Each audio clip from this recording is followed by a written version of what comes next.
olho para a cruz, para a cruz eu vou. Se eu sofrer participar. Olá, seja muito bem-vindo ao canal da Primeira Igreja Batista da Ilha das Flores. Eu sou o pastor Eliomar Paixão e neste momento você está na nossa programação especial de Páscoa. E na nossa programação de Páscoa de hoje nós vamos dar continuidade à história do nascimento, vida, paixão, morte e ressurreição de Jesus. No episódio de hoje, a ressurreição de Cristo. Quer ver? Vem comigo. Maria Madalena tinha ficado perto da entrada do túmulo chorando. Enquanto chorava, olhou para dentro e viu 2 anjos vestidos de branco sentados onde tinha sido posto o corpo de Jesus. Um estava na cabeceira e o outro nos pés. Mulher, por que choras? Porque levaram embora o meu Senhor e eu não sei onde o puseram. Depois de dizer isso, ela virou para trás e viu Jesus ali de pé, mas não o reconheceu. Então Jesus perguntou: Por que você está chorando? Quem você está procurando? Ela pensou que ele era o jardineiro. Olha, se o Senhor o tirou daqui, diga onde o colocou e eu irei buscá-lo. Maria. Rabone! Não me segure, pois ainda não subi para o meu Pai. Vá se encontrar com os meus irmãos e diga a eles que eu vou subir para aquele que é o meu Pai e o Pai deles, o meu Deus e o Deus deles.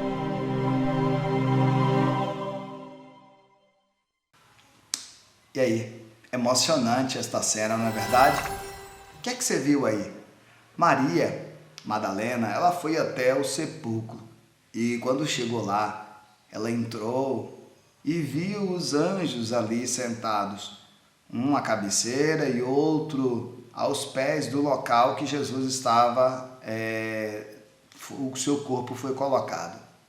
E ela conversou com eles e eles tentaram acalmá-la quando ela ouviu a voz do Senhor. E ela pensou que era um jardineiro ou alguém que trabalhasse ali por perto. E pensou ela que foi aquela pessoa que havia retirado o corpo de Jesus dali. Só que Jesus havia ressuscitado e era o próprio Jesus que estava falando com ela. Portanto, quando ela ouviu a expressão Maria, ela reconheceu o Senhor e de uma forma emocionante, viu como ela se lançou nos pés dele? Bem, veja só, a ressurreição de Jesus significa que eu e você somos salvos em Cristo. Significa que eu e você teremos vida ou temos vida por causa da morte de Jesus. E a ressurreição de Cristo também deve te lembrar de que Jesus venceu a morte. Olha, enquanto Jesus ainda estava no seu ministério terreno, ele ressuscitou outras pessoas, ressuscitou Lázaro com 4 dias, mas ele deu a palavra de autoridade para que Lázaro levantasse, para que aquele menino, filho da viúva, levantasse, indo para o funeral. Só que no episódio dele, não foi ninguém que deu autoridade para que ele levantasse. Foi o próprio Deus. E Jesus, sendo Deus, por ser ele a segunda pessoa da Trindade, ele se ressuscitou. Isso quer dizer que ele então é o primogênito dentre os mortos.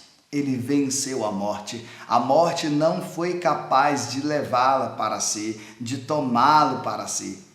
Jesus está acima de qualquer poder, qualquer autoridade terrena, porque todo poder e autoridade foi dado ao Senhor pelo próprio Deus. Jesus disse a Maria: eu vou voltar para o Pai, meu Pai e Pai deles, Pai de vocês. vou voltar para o meu Deus, Deus meu e Deus de vocês. Lembre-se de uma coisa.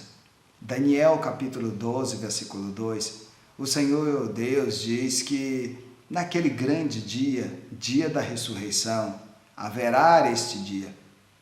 Muitos que dormem ao pó da terra ressuscitarão para prazer e alegria eterna, e outros ressuscitarão para horror e vergonha eterna. Eu te pergunto, no dia da ressurreição dos mortos, você vai ressuscitar de que forma? Para alegria e prazer eterno com Deus ou para vergonha e horror eterno? Olhe, se você não acredita nisso, é hora de você se preocupar com isso.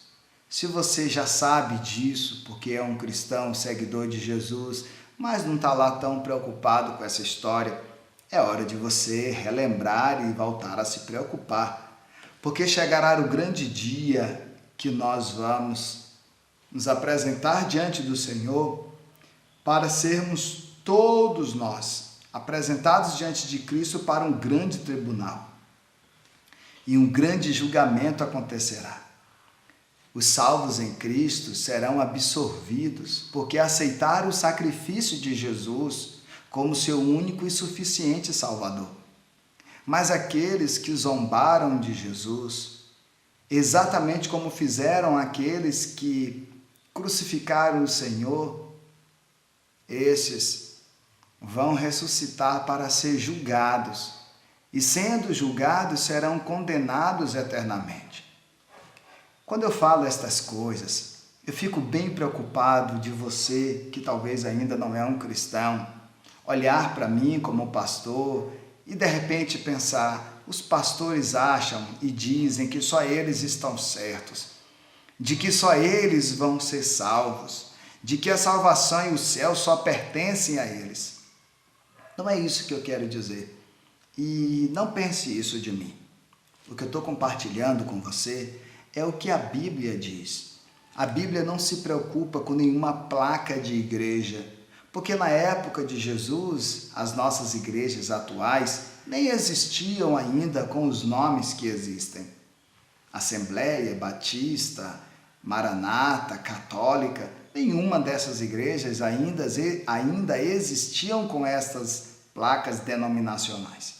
Mas a proposta de Jesus sempre existiu, de que nós precisamos viver uma vida que agrade ao Senhor, ao ponto de no dia da ressurreição dos mortos sermos absorvidos por termos aceitado Jesus como nosso Senhor e Salvador, por termos dia após dia renunciado ao pecado e tentado diariamente viver uma vida que possa condizer com a proposta do Evangelho.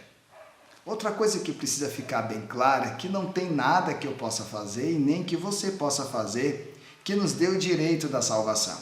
A salvação é um favor imerecido de Deus. A salvação é dada gratuitamente do Senhor para mim e para você. Mas é preciso a luta diária pela experiência com Deus, pela renúncia do pecado. Você precisa viver uma novidade de vida, está enquadrado naquilo que diz o apóstolo Paulo. Aquele que está em Cristo é uma nova criatura. As coisas velhas já se passaram, agora tudo se faz novo. Fique firme aos pés da cruz de Jesus. Se ajoelhe diante de Jesus como a Maria fez. A Maria Madalena, quando reconheceu a voz do Senhor, ela se prostrou e disse, Rabi, que em nossa língua quer dizer mestre, e adorou ao Senhor. Para adorarmos ao Senhor e nos prostrarmos perante Ele, precisamos renunciar a qualquer outra coisa. E não dá para ter deuses, é preciso ter apenas um Deus só. E quando eu falo ter deuses, eu não falo só de imagens de esculturas, eu não falo só de outras entidades, porque Deus, com a letra maiúscula, só há um, que é o Senhor Yahvé dos exércitos, o Senhor Jeová Jireh, o Deus Todo-Poderoso. toda a nossa veneração precisa ser voltada para Ele. Não adore pessoas, não tenha ídolos, nem na música, nem em qualquer outra coisa. O seu maior ídolo e ídolo único é o Senhor, é o nosso Deus. Portanto, lembre-se que você vai aparecer e se fazer presente em um julgamento. E lá você será absolvido ou condenado. Eu espero que eu e você, em nome de Cristo Jesus, sejamos absolvidos, porque aceitamos o Senhor Jesus como nosso Senhor e Salvador e vivemos uma vida em que todos os dias renunciamos o pecado, tentando viver uma novidade de vida, agradando o Senhor nosso Deus. Isso é o que o Senhor espera de nós. Lembre-se, Jesus ressuscitou, Ele não está mais crucificado, Ele não está morto, como todos os profetas que também estão mortos aguardando o dia do juízo final. Não, Ele ressuscitou, está vivo e reina sobre os céus e sobre a terra. Olhe, na reflexão passada nós enfatizamos acerca daquela expressão Jesus de Nazaré, o rei dos judeus. Era uma zombaria do Império Romano, mas Jesus é não só o rei dos judeus. Lembre-se, Ele é o seu rei, é o meu rei, é o rei dos reis. Tá certo, meu irmão, minha irmã? Uma boa Páscoa para você. E lembre-se, a Páscoa não é chocolate, a Páscoa não é coelho, a Páscoa não é ovo. Tudo isso é invenção do comércio para que você possa comprar chocolate, e aí chocolate em formato de ovo de Páscoa. Observe, coelho nem põe ovo, é apenas uma invenção do comércio para vender. Quem morreu por você não foi um coelho, foi o Cordeiro de Deus.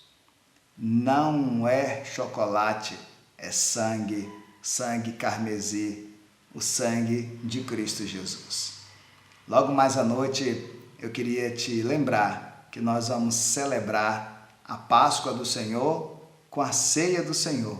Portanto, prepare os seus elementos aí, porque nós vamos celebrar juntos, em nome do Senhor Jesus. Tá certo?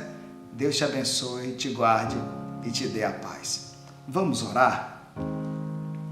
Pai, eu quero agradecer ao Senhor pela vida de cada um desses meus amigos e irmãos que têm aguardado a volta do Senhor Jesus. Eu te peço, meu Pai amado, Senhor Yahvé dos exércitos, que a boa mão do Senhor esteja repousando sobre as nossas vidas. Te peço que o Senhor nos dê a compreensão a cada dia, Senhor, de que precisamos agradar o Senhor todos os dias, ó Pai, de que precisamos viver uma vida, ó Pai, separada deste mundo, de que precisamos, Deus, renunciar às nossas vontades, os nossos desejos, que possamos renunciar tudo aquilo que nos dê prazer para dar prazer ao Senhor, tudo aquilo que nos dá alegria própria para alegrar o teu coração e ao Senhor. Te peço, meu Deus, que o Senhor venha nos fortalecer dia após dia, para encontrarmos graça diante dos teus olhos. Assim nós te oramos e te agradecemos em nome do Senhor Jesus. Amém. Fique na paz do Mestre e até logo mais com a celebração da ceia à noite. Tchau. Eu vou, se eu sofrer participar, tua obra vou cantar. Meu Salvador na cruz mostrou